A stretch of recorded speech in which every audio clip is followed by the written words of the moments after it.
अनीता और आज हम बहुत ही इम्पोर्टेंट टॉपिक पे बात करने वाले हैं। जैसा आपने थंबनेल में देखा होगा, तो अगर आपको वीडियो अच्छा लगे तो लाइक ज़रूर कीजिएगा।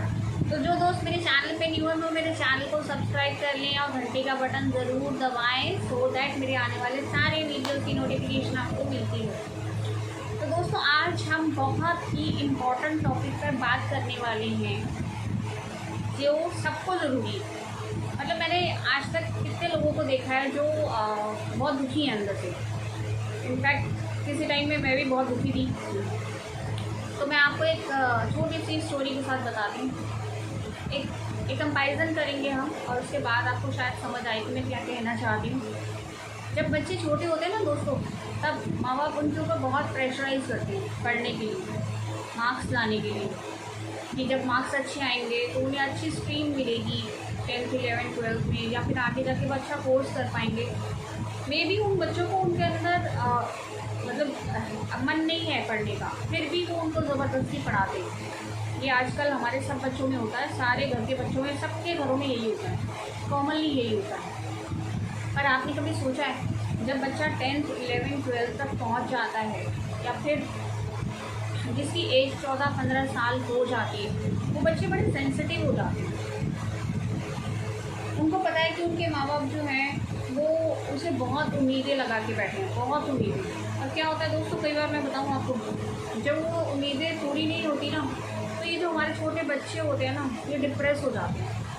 मैंने कई बार देखा है, कई बार सुना है, जब 10th और 12th का रिज़ल्ट आता है तो कितने बच्चे जो पास नहीं हो पाते, या कितने बच्चे जिनके अच्छे मार्क्स नहीं आ पाते, वो सुसाइड कर लेते हैं। सुसाइड करना बहुत ही बुरी बात है।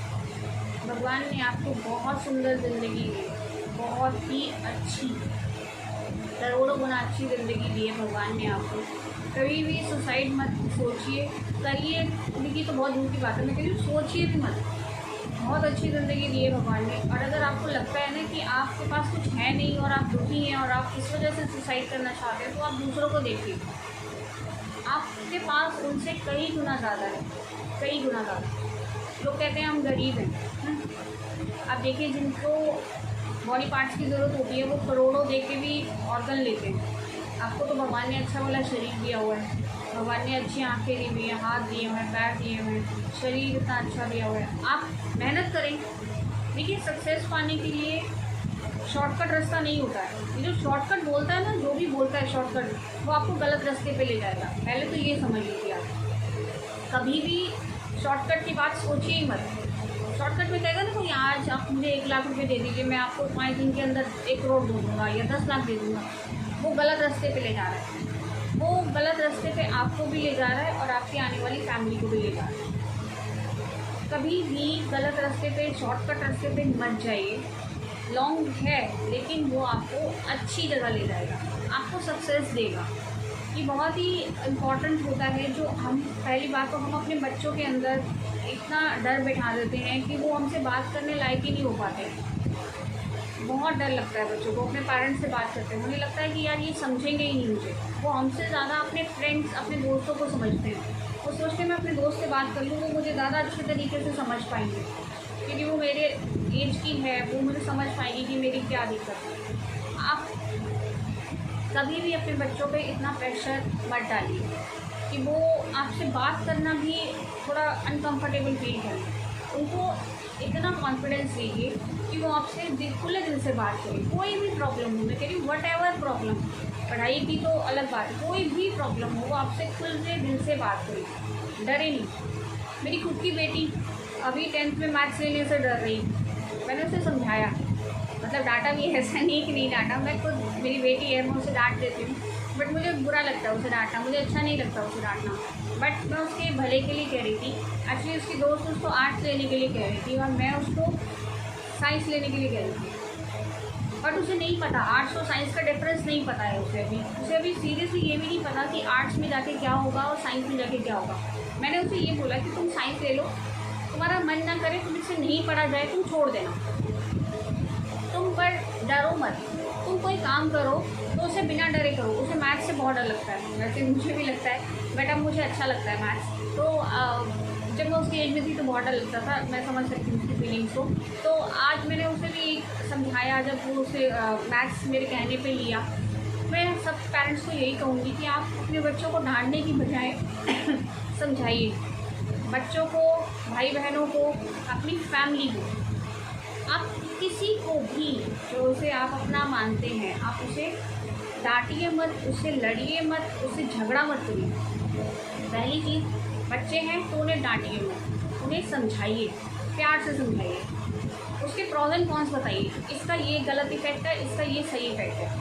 उसमें छोड़िए कि वो क्या करना चाहता है। कई बार क्या होता है ना, बच्चे घर की नहीं मानते, लेकिन बाहर वालों से जब लात खाते आई मीन जब उनसे डांट खाते हैं ना, तो वो समझ आ जाता है उन्हें। अब जैसे मेरी बेटी है तो उसको हाइजीनिक की थोड़ी सी प्रॉब्लम है, लेकिन मैंने उसे कुछ नहीं कह रहा, मतलब उसे काफ़ी बार समझाती हूँ पर तो नहीं सुधरती है। तो मुझे लगता है जब वो धीरे धीरे बाहर से लोगों से समझेगी ना, तबीयत कल आएगी। तो ये होता है, एक्चुअल में ये होता है। कुछ चीज़ें वो खुद एक्सपीरियंस जब करेंगे ना, तब समझ आएगी। ये हुई बच्चों की बात। अब हम बड़ों की बात करते हैं। आपके घर में आपके भाई बहन हैं, आपके कुछ भी हैं, वो आपस में झगड़ा करते हैं, लड़ते हैं, तो मैं आपसे रिक्वेस्ट करूँगी, अपने व्यूअर्स से रिक्वेस्ट करूँगी कि आप उनसे लड़िए मत, उनकी बात को सुनिए। मैं समझ सकती हूँ कई बार वो गलत भी होते हैं, कई पॉइंट्स में गलत होते हैं, कई पॉइंट्स में आप ठीक होते हैं, पर जो नहीं समझ रहा, देखिए पहला पर्सपेक्टिव ये होता है कि आप उनसे लड़ें। अगर वो एक बात बोलते हैं, आप उन्हें 10 बातें बोलें, उससे क्या होगा? उससे लड़ाई होगी और कुछ नहीं होगा, आप दोनों अलग अलग हो जाएंगे, झगड़ा हो जाएगा, राइट। दूसरा पर्सपेक्टिव ये है कि आप उन्हें समझाने की कोशिश करें। अगर वो नहीं समझते तो आप ट्राई करें, झगड़े की करने की बजाय प्यार से समझाएं। कुछ बातें झगड़े की बजाय प्यार से सुलझ जाती है। मुझे लगता है झगड़ा करने की जरूरत भी पड़ती ही नहीं, प्यार से हमेशा बात की जा सकती है। ये जो लोग गाली गलोच, मारना पीटना ये सब करते हैं, ये सब की ज़रूरत ही नहीं है। आई थिंक ज़िंदगी इतनी छोटी सी है, प्यार के लिए कम हो जाती है, तो लोग झगड़ा करने के लिए पता नहीं कैसे टाइम निकाल लेते हैं। और अगर आपके पास टाइम है झगड़ा करने के लिए, तो आप बहुत ही गलत काम कर रहे हैं। आप अपनी माइंड की पीस ख़राब कर रहे हैं, आप अपना टाइम वेस्ट कर रहे हैं, आप अपनी प्रोडक्टिविटी को रिड्यूस कर रहे हैं। देखिए जो बंदा झगड़ता है ना, वो अपनी प्रोडक्टिविटी रिड्यूस करता है।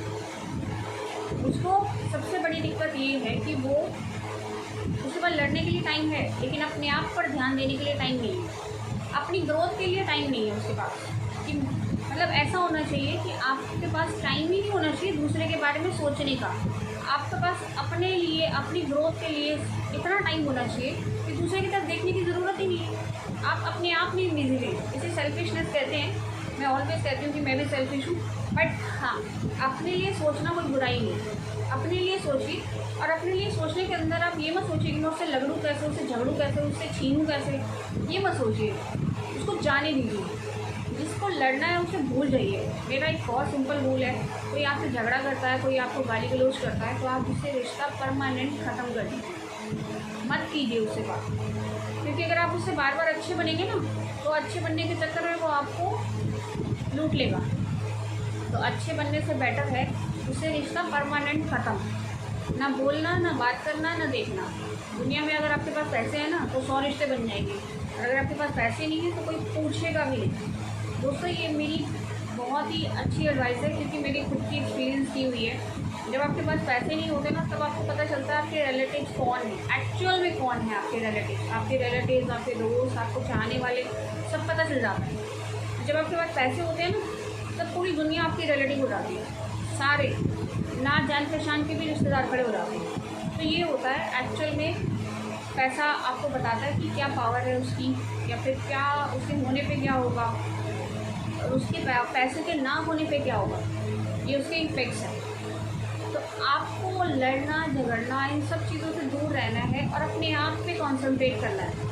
मेरी ग्रोथ कैसी हो सकती है, मैं अपने आप में क्या क्या इम्प्रूवमेंट लाऊं, मैं अपने आप को कैसे सुधारूं, मैं कहाँ कहाँ पर अपनी इनकम बढ़ा सकता हूँ या बढ़ा सकती हूँ, मैं अपने आप को कैसे फाइनेंशियली इंडिपेंडेंट कर सकती हूँ, मैं अपना बिहेवियर कैसे अच्छा कर सकती हूँ, मैं क्या अच्छे काम कर सकती हूँ जिससे दूसरे लोगों को इम्प्रेस कर सकूँ, या फिर मेरी बोलने का तरीका कैसे अच्छा हो सकता है। जो भी आपको अच्छा लगे, व्हाटएवर, अपने बारे में सोचिए, भूल जाइए दुनिया को। दुनिया अपना भला खुद ही कर लेगी, आपको ज़रूरत ही नहीं दुनिया का भला करने की। अपने बारे में सोचो, उतना ही बहुत है। हमारे पास टाइम ही नहीं है दूसरे के बारे में सोचने के लिए, तो हम क्यों झगड़े में जाएं। कभी भी किसी का झगड़ा हो ना दोस्तों, बीच में ना कूदो, लड़ने नहीं, लेट देम हैंडल। वो एक लाइन सुनी होगी अपनी, माइंड योर बिजनेस। ज़रूरत ही नहीं है किसी के काम में, किसी की लड़ाई में जलने की, उसे सॉल्व करने की कोशिश करने की, बिल्कुल भी नहीं। अपने काम से काम रखिए, ज़रूरी नहीं है किसी से बात करना।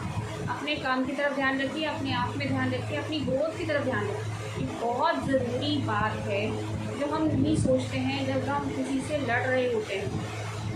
हमारी पीस ख़राब हो जाती है, हमारा माइंड ख़राब हो जाता है, हमारा दिमाग ख़राब हो जाता है, हमारा टाइम वेस्ट होता है, हमारी एनर्जी लॉस होती है। ऐसे रिश्तों से भी दूर रहिए। मैं तो यही कहूँगी, ऐसे रिश्तों से भी दूर रहिए आप, जो आपके साथ लड़ते हैं, आपके साथ गाली गलौज करते हैं या आपके साथ कुछ भी करते हैं। जो जेन्युइन रिश्ते हैं आपके साथ, आप उन्हीं को निभाइए, बाकी सबको छोड़ दीजिए। ऐसे रिश्तों को कैरी ऑन करने से कोई फ़ायदा नहीं है। वो सुधरने वाले नहीं है, वो आप उन्हें सुधारेंगे, उनकी आदतें इतनी पक्की हो चुकी हैं, वो हटेंगे ही। आपको गाली गलौज, आपको लूटने के मारने के तरीके ढूंढेंगे, फ़ायदा ही नहीं है। इससे बेस्ट है, अगर आपको लगता है कि आपके पास कोई है नहीं तो अनाथ आश्रम से किसी को गोद ले लीजिए, वो बेस्ट है। बच्चों को गोद ले लीजिए, बच्चों के पास जाकर टाइम स्पेंड कीजिए, उनके साथ टाइम स्पेंड कीजिए। बहुत सारी जगह ऐसी है जहाँ जिन लोगों को प्यार चाहिए होता है, उनके साथ टाइम स्पेंड कीजिए। ज़रूरत ही नहीं है ऐसे लोगों के साथ रहने की।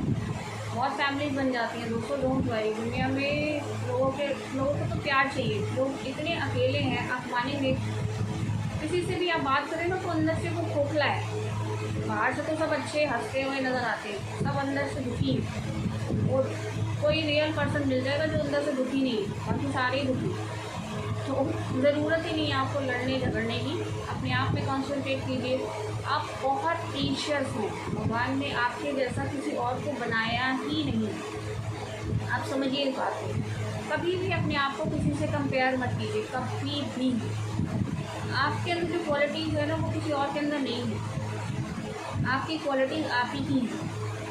आप प्रीशियस मतलब आप समझिए, आपका मतलब अनमोल है। आप किसी और के साथ अपने आप को कंपेयर करिए ही मत। जो किसी और के साथ अपने आप को कंपेयर करता है ना, वो अपने आप की वैल्यू डाउन करता है। भगवान जब किसी को बनाते हैं ना, कुछ सोच के बनाते हैं। ये दुनिया में हम सब लोग घूम रहे हैं ना, ये सब काम कर रहे हैं, ये कर तो अपनी मर्ज़ी से रहे हैं, लेकिन उसके पीछे उसकी विश जो है ना, भगवान की विश है। हमारी सांसें जो हैं वो भगवान ने दी हैं, तो हमारे सारे एक्शन जो होते हैं ना, वो भगवान चलाते हैं। कोशिश करनी चाहिए कि हम सारे एक्शन अच्छे करें, किसी का बुरा ना करें। तो आप ऑलवेज ट्राई करें कि आप हमेशा अच्छा करें, किसी का बुरा ना करें। पहली कोशिश ये। और कोई किसी का बुरा हो भी जाता है तो उससे माफ़ी मांग लें। जितनी ज़्यादा लड़ाइयाँ को ख़त्म किया जा सकता है एक सॉरी कह के, वो उतना ही अच्छा है। मैं अपने क्लाइंट्स के साथ कभी भी मेरा साथ कोई गलत काम करता है, मैं ऑलवेज सॉरी बोलती हूँ। मानेंगे आप, मैं दिन में 1000 बार सॉरी बोल लेती हूँ। एटलीस्ट दूसरे की ईगो सेटिस्फाई हो जाएगी, तो अपने की भी टेंशन नहीं रहेगी। तो आप ऐसी अप्रोच रखें जिससे दूसरे की ईगो, अगर उसको ईगो है तो आप सेटिस्फाई कर दीजिए। सॉरी कह के क्या जा रहा है, आपको कोई घिस रहा है? सॉरी कहने में कुछ नहीं जाता, ना कोई घिसता ना कुछ होता। वो माफ़ करे ना करे अलग बात है, लेकिन आप सॉरी तो कह ही सकते हैं। आप सॉरी कहिए, उस मैटर को वहीं ख़त्म करिए और अपनी पीस, अपने आप को मेंटेन रखिए, अपने आप को हैप्पी रखिए। आपकी हैप्पीनेस से बढ़कर कुछ भी नहीं है। ट्रूली स्पीकिंग, अपनी हैप्पीनेस, अपने बारे में सोचना, इससे बढ़कर कुछ भी नहीं है। सबसे बड़ी बात कि भगवान ने आपको बनाया है तो किसी कारण से ही बनाया होगा। भगवान ऐसे कभी भी कोई वेस्ट आइटम नहीं बनाते, तो भगवान कोई वेस्ट बना देते हैं या फिर कुछ ऐसा भी नहीं। भगवान ने बहुत सोच समझ कर हर इंसान को बनाया है। कोई रीज़न है उसके जीने का, उसकी पर्पसफुल लाइफ को जीने का।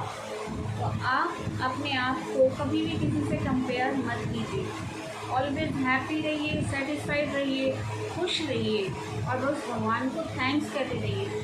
बहुत ज़रूरी है दोस्तों। हम इतनी अच्छी भगवान ने हमें ज़िंदगी दी है, लेकिन हम कभी भी भगवान को थैंक्स नहीं कहते। ऑलवेज उन्हें थैंक्स कहिए, क्योंकि उन्होंने हमें जो दिया है ना, वो शायद बहुत सारे करोड़ों लोग उसके लिए सोचते रहते होंगे। आप उन्हें थैंक्स कहिए कि भगवान ने हमें इतनी अच्छी ज़िंदगी दी है, इतना अच्छा परिवार दिया है, इतना अच्छा घर, इतना अच्छा काम, ईच एंड एवरीथिंग जो भगवान ने हमें दी है बहुत ही अच्छी है। इनफैक्ट हम उसे डिज़र्व नहीं करते थे, लेकिन भगवान ने हम पर कृपा की है। तो उस गॉड को भी थैंक्स कहिए इतना अच्छा नेचर देने के लिए, इतनी अच्छी मतलब फ्री में ऑक्सीजन देने के लिए। जब वो आया था, कोरोना आया था, तो ऑक्सीजन भी बिकने लगी थी दोस्तों, और हमें तब समझ आई कि ऑक्सीजन की वैल्यू क्या होती है। भगवान ने हमें इतनी फ्री में ऑक्सीजन दिए, मतलब अगर उस पर प्राइस लगा दिया जाए तो लोग जीना ही बंद कर दें, क्योंकि ऑक्सीजन की वैल्यू कोई अफोर्ड ही नहीं कर पाता, बस रिच पीपल अफोर्ड कर पाते। तो भगवान ने तो सारी ऑक्सीजन हमें फ्री में दिए, तो उसको थैंक्स कहना चाहिए हर बात के लिए, हर चीज़ के लिए। आई होप आपको ये मेरा छोटा सा मोटिवेशन समझ आया होगा, अच्छा लगा होगा, और अगर बुरा भी लगा तो भी कोई बात नहीं, आप डिसलाइक कर सकते हैं, और अच्छा लगा तो आप लाइक कर सकते हैं। तो हम मिलते हैं अपने नेक्स्ट वीडियो में। थैंक यू दोस्तों।